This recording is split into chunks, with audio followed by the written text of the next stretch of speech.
Sarah Rogers. I'm the owner of Maple and Mauve. I'm a jewelry designer.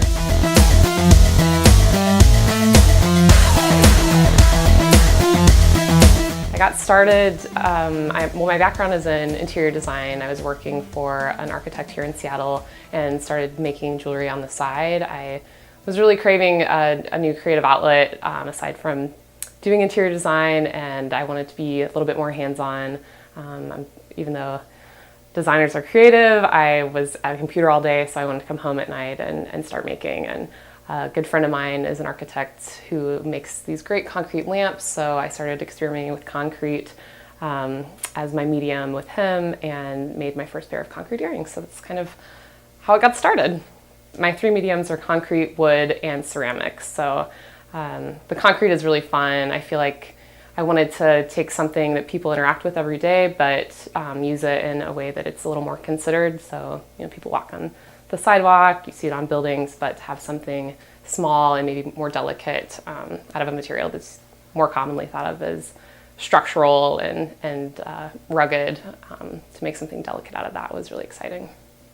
Well, I think concrete as a medium has been the definite focus, and people are always a little surprised by that. They kind of pick it up and wonder, you know, is it heavy? Is it really porous? What's the aggregate like? And I think my main comment is just it's a unique medium, and people are kind of drawn to that and instantly curious about it.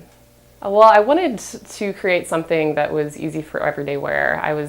I really like having pieces that I can mix with a lot of different outfits, but I also want it to, I like the how each piece is really minimal, and it really accents the honesty and the purity of the material. And so I think people can wear what I make and appreciate these true materials and their simplicity. That's kind of what the goal is. The most fulfilling part about being a designer is just seeing my ideas come to life. So being really hands-on from the moment that inspiration kind of hits to the moment I can actually put a piece on and wear it is really fulfilling.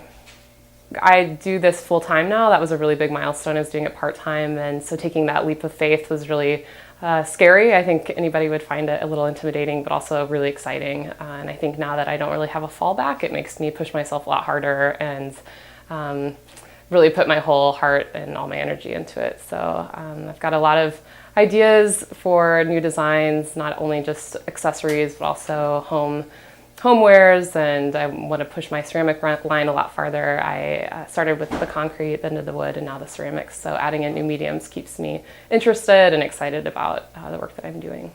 The whole line pulls a lot of inspiration from architecture, I would say, and I think because of that background, you can see a lot of that inspiration in the pieces. A lot of them are very linear and geometric, and I think that also has a lot to do with my background in interior design. But I'd like to start doing some more bold pieces, but I think the concrete in itself is a little bit bold and interesting, and if I get too big, it might get too heavy. So it'll be fun to experiment with some new designs, but yeah. My name is Sarah, and I'm a raw artist.